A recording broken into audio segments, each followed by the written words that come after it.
नमस्कार दोस्तों, मैं हूं उदय शंकर विश्वकर्मा।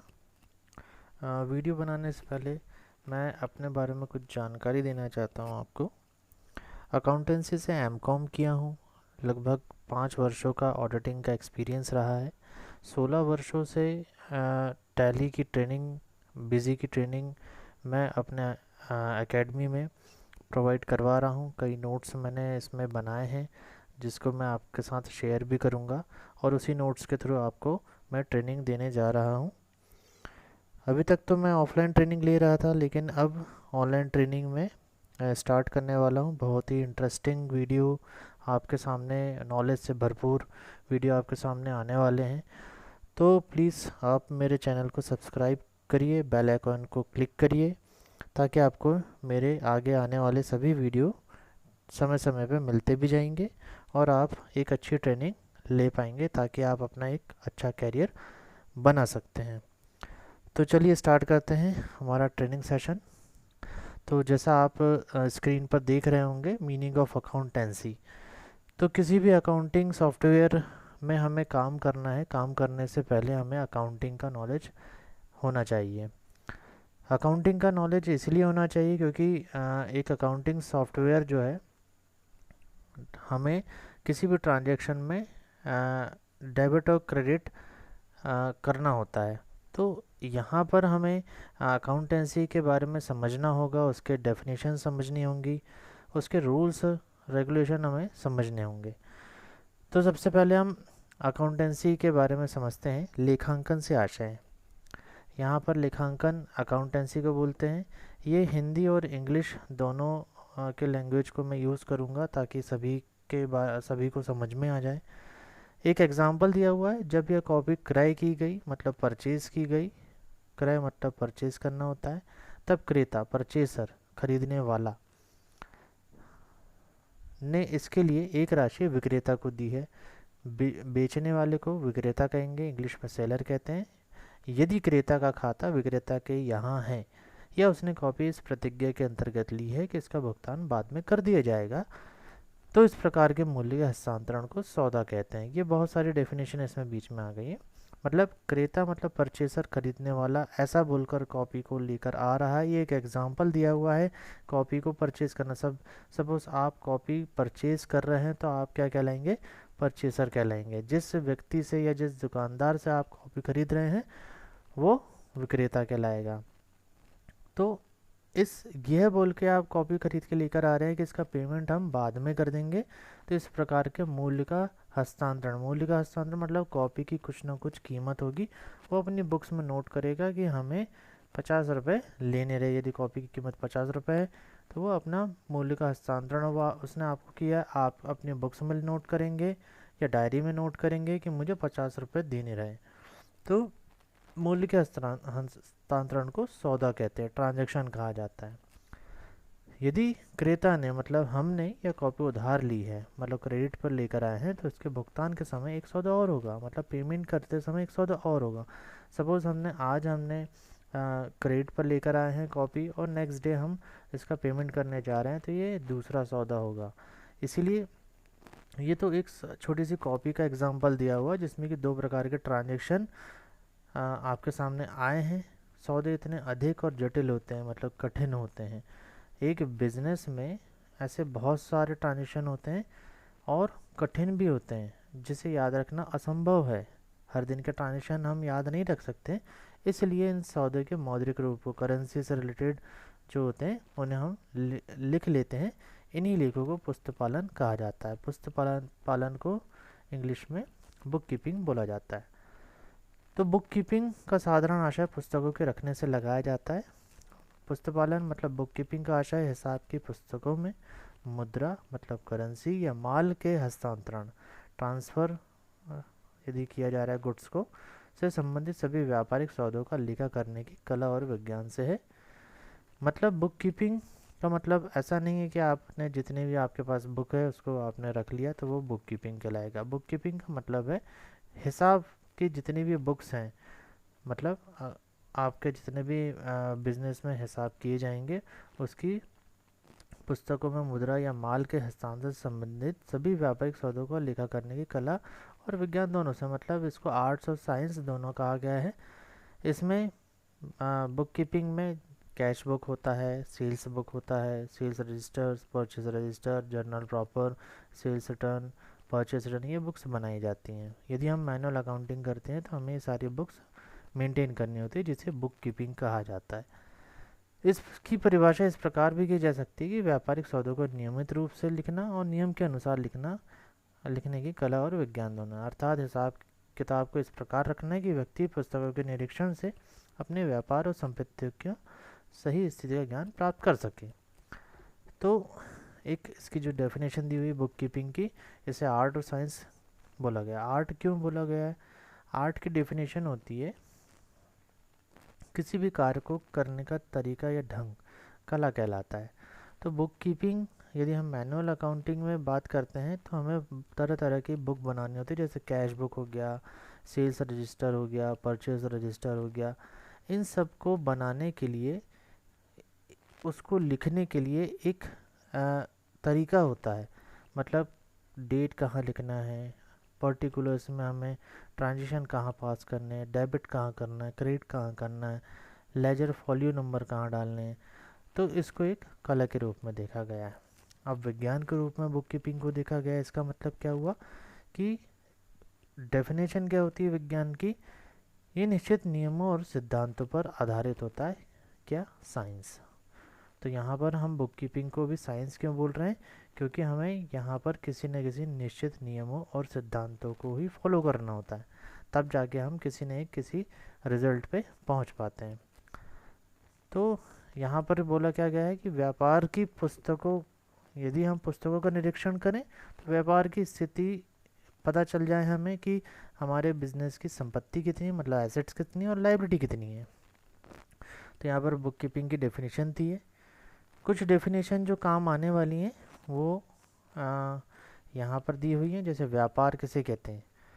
सबसे पहले तो हमें ये जानना जरूरी है कि व्यापार किसे कहा जाएगा। स्वाभाविक सी बात है कि किसी भी माल का क्रय विक्रय या लाभ कमाने के उद्देश्य से किया जाने वाला कार्य व्यापार के अंतर्गत आएगा। मतलब कोई भी ऐसा प्रोडक्ट जिसको खरीदा जा रहा है और वापस बेच दिया जा रहा है, लेकिन उसके पीछे उसका उद्देश्य प्रॉफिट कमाना होना चाहिए। व्यापारी किसे कहेंगे? जो इस कार्य को कर रहा होगा। स्वाभाविक सी बात है, माल के क्रय विक्रय तथा लाभ कमाने के उद्देश्य के से कार्य करने वाले व्यक्ति को व्यापारी बोलेंगे, बिजनेसमैन बोलेंगे। माल मतलब गुड्स, जो वस्तु व्यापार में क्रय विक्रय, परचेज और सेल करने के लिए लाई जा रही है वो माल कहलाएगी, गुड्स कहलाएगी उस बिजनेस का। क्रय, परचेज अभी हमने जैसे ऊपर समझ भी चुके हैं। तो किसी भी माल, संपत्ति आदि के खरीदने को हम कॉमर्स के लैंग्वेज में परचेज कहते हैं, क्रय कहते हैं हिंदी में।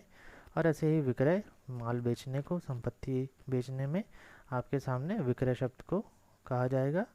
पूंजीगत, कैपिटल अकाउंट। कैपिटल अकाउंट क्या है? जब भी व्यापार स्टार्ट होता है, बिजनेस स्टार्ट किया जाता है, तो उसमें कुछ ना कुछ हमारे तरफ से कैश लगाई जाती है, एसेट्स लगाई जाती है। तो इन सब का टोटल हमारी कैपिटल कहलाई जाती है।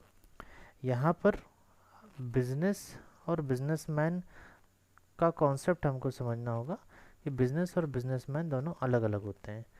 बिजनेसमैन ने बिजनेस में कैपिटल लगाया, तो बिजनेस की जो बैलेंस शीट बनती है वहाँ पर आपने देखा होगा, जो कॉमर्स से बैकग्राउंड से हैं उनको मालूम होगा बैलेंस शीट के दो साइड होते हैं। पहला होता है एसेट साइड, दूसरा होता है लाइबिलिटी साइड। पहला होता है लाइबिलिटी साइड, दूसरा होता है एसेट साइड। तो लाइबिलिटी साइड पे सबसे पहले कैपिटल अकाउंट आता है। तो कैपिटल अकाउंट क्यों आता है लाइबिलिटी साइड? वो इसलिए आता है क्योंकि कैपिटल किसने लगाया? बिजनेसमैन ने लगाया। तो बिजनेसमैन जो भी कैपिटल लगाता है तो बिजनेस की एक लाइबिलिटी बन जाती है कि जब भी व्यापार बंद किया जाएगा तो उतनी कैपिटल वो बिजनेसमैन को वापस करेगा। इस प्रकार एक वित्तीय वर्ष मतलब फाइनेंशियल ईयर में यदि बिजनेस का प्रॉफिट होता है तो उसकी पूंजी उतने प्रॉफिट से बढ़ जाएगी, यदि लॉस होता है तो उतनी पूंजी उतने लॉस से घट जाएगी। अब इसका मतलब क्या हुआ कि बिजनेसमैन ने बिजनेस में एक कैपिटल लगाया और 1 साल तक उसने काम किया उस बिजनेस में, और देखता है कि मुझे साल के अंत में क्या हुआ, प्रॉफिट हुआ। तो प्रॉफिट लेने का हकदार भी बिजनेसमैन ही होगा। तो स्वाभाविक सी बात है कि उसकी कैपिटल जो है उतने प्रॉफिट से बढ़ जाएगी, और यदि लॉस हुआ है तो लॉस सहन करने का भी हकदार कौन होगा, बिजनेसमैन ही होगा। तो उतनी कैपिटल उतने लॉस से आपकी घट जाएगी। इस प्रकार यदि बिजनेसमैन बिजनेस से कुछ ऐसे खर्चे करता है जो कि बिजनेस से रिलेटेड नहीं है, उसके पर्सनल एक्सपेंसेस है, तो जो पर्सनल एक्सपेंसेस यदि वो कर रहा है तो वह अपनी कैपिटल को घटाते चले जाएगा, मतलब माइनस करेगा। क्यों? क्योंकि बिजनेस तो बोलेगा कि ये मेरे खर्चे नहीं है, आप मेरे ऊपर जो लाइबिलिटी बना रहे हो उसको आप कम कर दीजिए। इसी प्रकार हमें क्या करना होता है अकाउंटिंग में, जो ड्राइंग्स होती हैं, जो LIC प्रीमियम हो गया, इनकम टैक्स हो गया, पर्सनल एक्सपेंसेस जो भी हो गया, वो सारे के सारे क्या करते हैं, हमारी कैपिटल को घटाते चले जाते हैं। दूसरा क्या घटाता है, लॉस घटाता है, और ऐड किससे होगा, हमारे प्रॉफिट से ऐड होगा। इसी प्रकार हम वित्तीय वर्ष फाइनेंशियल ईयर समझते हैं। एक फाइनेंशियल ईयर 1 अप्रैल से स्टार्ट होता है, 31 मार्च नेक्स्ट ईयर को क्लोज हो जाता है। ये इसकी अवधि जो पीरियड होता है वो 12 महीने का होता है।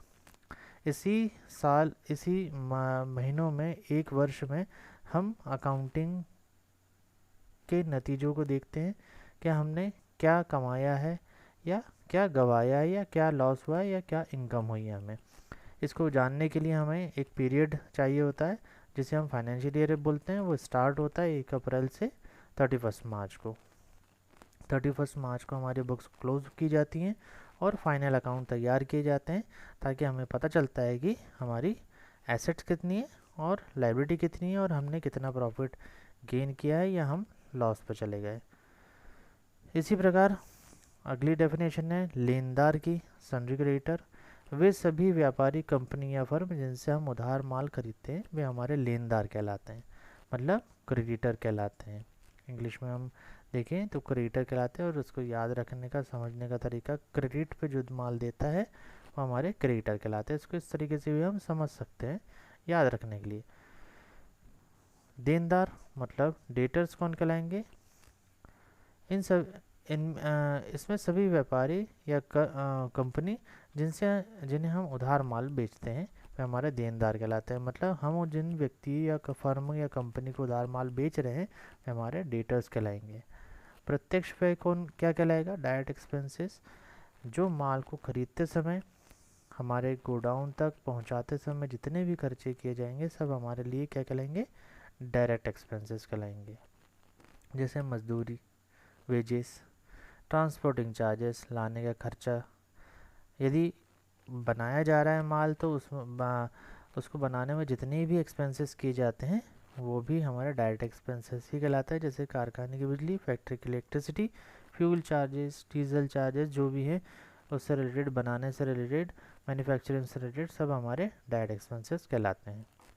इनडायरेक्ट एक्सपेंसेस क्या कहलाते हैं, अप्रत्यक्ष व्यय हिंदी में बोलते हैं। माल को बेचने के संबंध में या व्यापार चलाने के में जितने भी खर्चे किए जाएंगे वो सब अप्रत्यक्ष व्यय कहलाएंगे, इनडायरेक्ट एक्सपेंसेस कहलाएंगे। जैसे सैलरी देना हमारा खर्चा है, बिजनेस को ऑपरेट करने में किया जा रहा है। स्टेशनरी खरीदी जाती है, पोस्टेज किया जाता है, रेंट दिया जाता है यदि रेंट का हमारा बिल्डिंग है, स्टॉक का इंश्योरेंस का प्रीमियम भी यदि है तो वो भी हमारा इनडायरेक्ट एक्सपेंसेस है। व्हीकल एक्सपेंसेस हो गया, पेट्रोल एक्सपेंसेस है, बहुत सारे एक्सपेंसेस है। यदि बिजनेस को रन करने में जो भी एक्सपेंसेस किए जाते हैं वो हमारे इनडायरेक्ट एक्सपेंसेस कहलाते हैं। ऐसे ही डायरेक्ट इनकम है, ऐसी कोई इनकम जो माल को खरीदते समय हुई है, प्रत्यक्ष आय कहलाती है। जैसे डिस्काउंट मिल जाना हमारे लिए एक प्रकार से डायरेक्ट इनकम है। इनडायरेक्ट इनकम ऐसी कोई इनकम जो कि व्यापार चलाने के अलावा हो रही होगी। हमारा बिजनेस है सपोज कंप्यूटर शॉप का, कंप्यूटर में हम क्या बेचते हैं, लैपटॉप बेचते हैं, माउस बेचते हैं, कीबोर्ड बेचते हैं, पेन ड्राइव बेचते हैं। लेकिन हमारा जो एक फंड था, हमारा जो एक अमाउंट था सेविंग अकाउंट बैंक में जमा था, और बैंक वालों ने हमें क्या दे दिया, ब्याज दे दिया। तो हमारा ब्याज कमाना, इंटरेस्ट रिसीव करना हमारे लिए इनकम नहीं है, या हमारे कोई शेयर हमने परचेज़ किया था, इन्वेस्ट किया था, उस पर हमको डिविडेंड मिल गया, तो ये हमारा पर्टिकुलर बिजनेस नहीं था। हमारा ये जो इनकम हुई है वो हमारी इनडायरेक्ट इनकम है, जैसे कि bank interest, profit on sale of furniture, ये एक एग्जांपल दिया हुआ है। तो कुछ डेफिनेशन जो यहाँ पर आपको ये नोट्स के थ्रू भी मिल जाएगा, मैं आपको लिंक शेयर कर दूंगा, वहाँ से आप डाउनलोड कर सकते हैं इसको।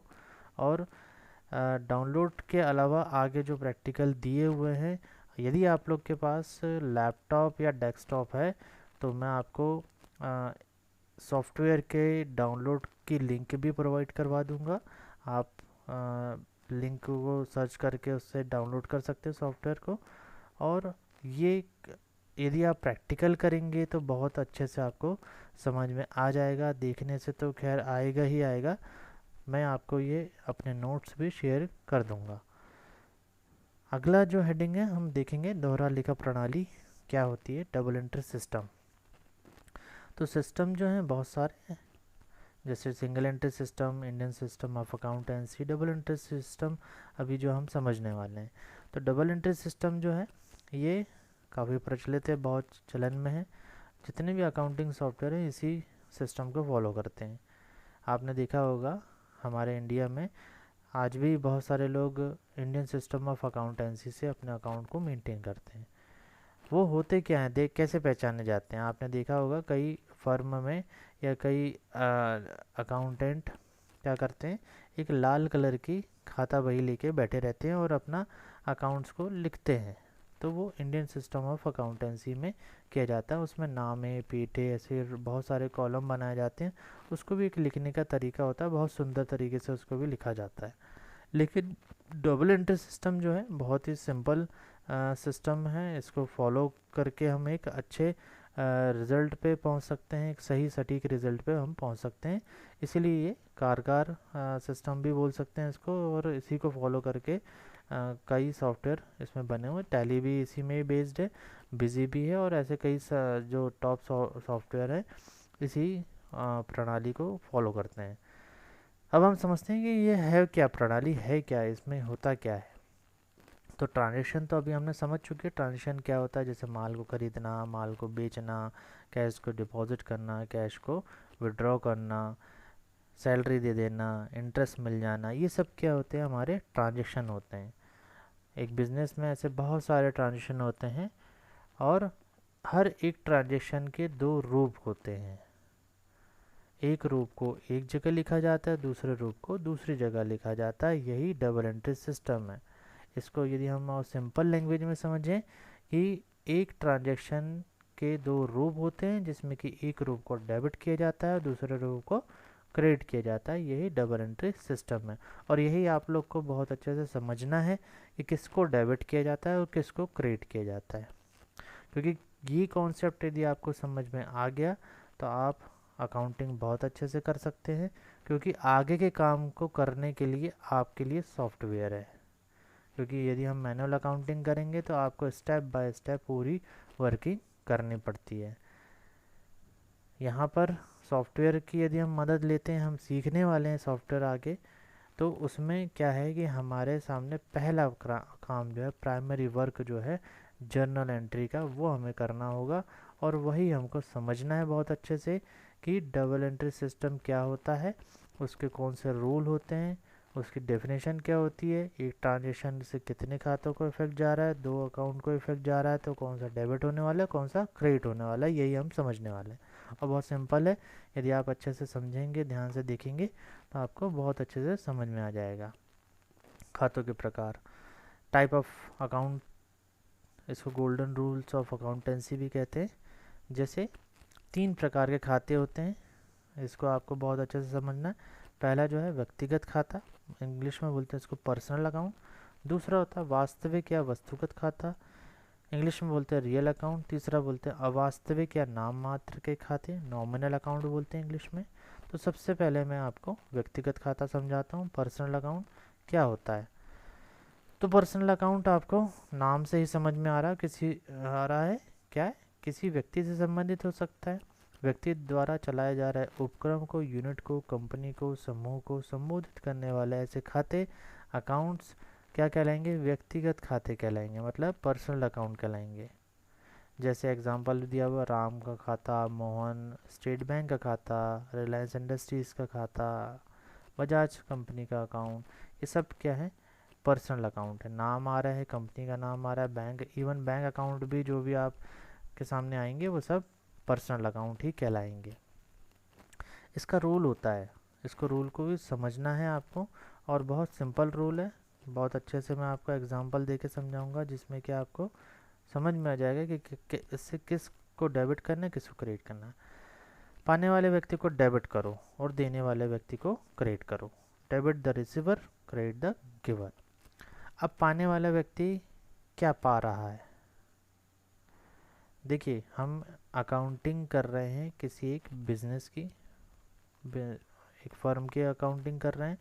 तो यहाँ पर आपको अकाउंटिंग करने से पहले आपको ये समझना है कि ये मेरा बिजनेस है, तब जाके आप एक अकाउंटिंग को बेहतर तरीके से कर पाएंगे। तो पाने वाला व्यक्ति आपसे क्या पा रहा है? आप यदि बिजनेस चला रहे हैं तो आपसे क्या पा रहा है? पाने वाला व्यक्ति को डेबिट करो, मतलब या तो वो आपसे कैश पा रहा होगा, या तो चेक पा रहा होगा, या तो माल पा रहा होगा, गुड्स पा रहा होगा, या तो कोई सर्विस प्राप्त कर रहा होगा। उस व्यक्ति को आप अपनी बुक्स में डेबिट कर दो। और जो व्यक्ति आपको यही चारों चीज़ दे रहा होगा तो उस व्यक्ति को आप अपनी बुक्स में क्रेडिट कर दोगे।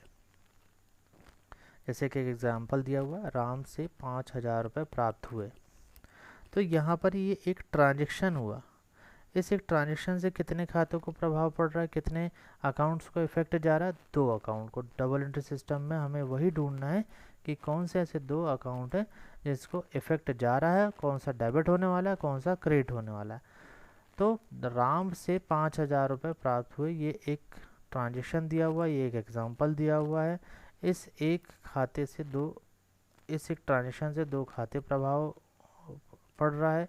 देने वाला व्यक्ति यहाँ पर कौन हो गया? राम हो गया। तो राम से 5,000 रुपये प्राप्त हुए, मतलब देने वाला व्यक्ति यहाँ पर राम हुआ, तो क्या हो जाएगा? वो क्रेडिट हो जाएगा। और हमारे पास क्या आ रही? कैश। तो कैश क्या हो जाएगी? डेबिट हो जाएगी। तो इस प्रकार से हम जर्नल एंट्री का प्रोफार्मा बनाएंगे। यदि आपके पास रजिस्टर और कॉपी पेन यदि है तो आप इस प्रकार से पहले बनाएंगे अपने पास, और ट्रांजिशन को किस प्रकार से करना है वो मैं आपको बताऊंगा। सबसे पहले आप डेट का कॉलम बनाएंगे, पर्टिकुलर का कॉलम थोड़ा बड़ा रहेगा, LF लेजर फॉलियो के लिए थोड़ा छोटा कॉलम, यहाँ पर नंबर लिखे जाते हैं, पेज नंबर। अमाउंट डेबिट का, अमाउंट क्रेडिट का, ये दोनों सेम कॉलम रहेंगे, इसकी विड्थ सेम रहेगी। तो यहाँ पर आपको लिखने का तरीका क्या है? Cash account debit. Cash account यहाँ पर हमने यहाँ से स्टार्ट किया और डेबिट को हमने लास्ट में लिखा DR, और डेबिट के कॉलम में डेबिट अमाउंट लिख दिया 5,000।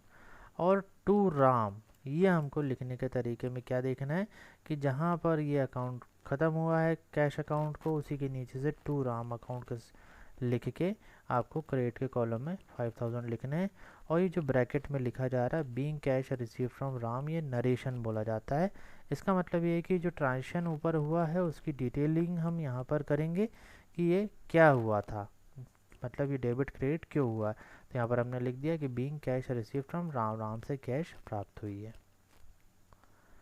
इसी प्रकार आपको एक्सरसाइज के रूप में मैंने आपको दिया है, मोहन से 1,000 रुपये प्राप्त किए, नीलेश से 500 रुपये प्राप्त किए, राम को 6,000 रुपये दिए, रोहित को 7,500 रुपये दिए, रिलायंस इंडस्ट्रीज से 1,00,000 रुपये का चेक प्राप्त हुआ, सोन एंड कंपनी से 50,000 रुपये का चेक प्राप्त हुआ। तो ये ट्रांजेक्शन आप लोग अपने स्तर पे करेंगे। सेकंड है हमारे सामने वास्तविक या वस्तुगत खाते। तो नाम से समझ में आ रहा है, वस्तु या रियल, इसको इंग्लिश में बोलते हैं रियल अकाउंट। तो ऐसे खाते जो वास्तविक या वास्तविक रूप से दिखाई पड़ते हैं और जो वस्तु के रूप में भी दिखाई पड़ते हैं, वो उसको क्या बोलेंगे? हम रियल अकाउंट बोलेंगे। तो कैसे, कौन से खाते हो सकते? कैश, कैश हमें एक वस्तु के रूप में दिखता है। स्टॉक वस्तु के रूप में दिखता है। लैंड एंड बिल्डिंग हम देख सकते हैं, वास्तविक रूप में दिखाई पड़ता है। तो ये सारे हमारे कौन से खाते कहलाएंगे? वास्तविक या वस्तुगत खाते कहलाएंगे। रियल अकाउंट बोला जाता है। परचेस अकाउंट हो गया, सेल्स अकाउंट हो गया, मशीनरी, फर्नीचर, प्लांट, ये सारे हमारे कौन से लेजर हैं? अकाउंट है, रियल अकाउंट है। इसका जो रूल होता है, जो वस्तु व्यापार में आए उसे डेबिट करो और जो वस्तु व्यापार से जाए उसे क्रेडिट कर दो। Debit what comes in, credit what goes out. जो आ रही है उसे डेबिट करो, जो जा रहा है उसे क्रेडिट करो। यही रूल है किसका? रियल अकाउंट का रूल है। अब इसको हम और अच्छे से समझते हैं। ट्रांजेक्शन से समझ में आ जाएगा आप लोग को। 1500 रुपये का फर्नीचर खरीदा, तो यहाँ पर हम फर्नीचर परचेज कर रहे हैं। तो यहाँ पर हमारे सामने क्या ट्रांजेक्शन हो रहा होगा आपको समझ में आएगा। यदि आप फर्नीचर खरीद रहे हैं तो फर्नीचर आ रहा होगा और कैश जा रही होगी।